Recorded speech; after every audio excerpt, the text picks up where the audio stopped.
સુરત શહેરમાં વધુ એક હત્યાની ઘટના બની। ગોડાદરા વિસ્તારમાં રાત્રે સૂતેલી પત્નીને પતિએ મોતને ઘાટ ઉતારી દીધી। રૂમમાં બે દીકરીઓની નજર સામે જ પત્નીની ગળું કાપીને હત્યા કરી નાખી। દીકરીએ માતાનું ગળું કપાયેલું જોઈ બૂમાબૂમ કરી, ત્યારબાદ તાત્કાલિક હોસ્પિટલ ખસેડાઈ, જ્યાં હાજર તબીબે મહિલાને મૃત જાહેર કરી।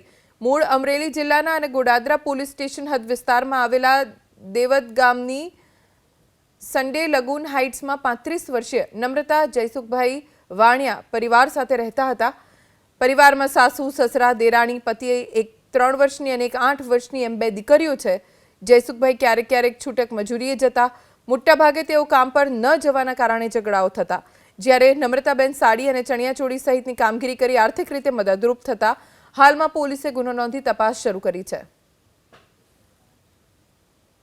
ગોડાદરા પોલીસ સ્ટેશન વિસ્તારમાં આજે વહેલી સવારનો સમય એટલે કે 1:30 ની આસપાસ એક ભાઈ છે કે જેનું નામ જયસુખભાઈ લાખાભાઈ વાણિયા છે, પોતે ત્યાં રહે છે। એમને એમના પત્ની સાથે નોકરી બાબતે તકરાર થઈ હતી અને 1:30 ની આસપાસ એમને એમના પત્નીને ચપ્પુનો ઘા મારી અને એમની હત્યા નિપજાવી હતી।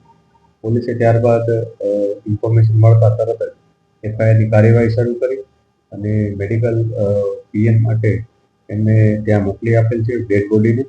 અને જે આરોપી છે જયસુખભાઈ એને ડિટેન કરી લીધેલ છે અને એને અરેસ્ટ કરવાની પ્રક્રિયા હાલ ચાલુ છે।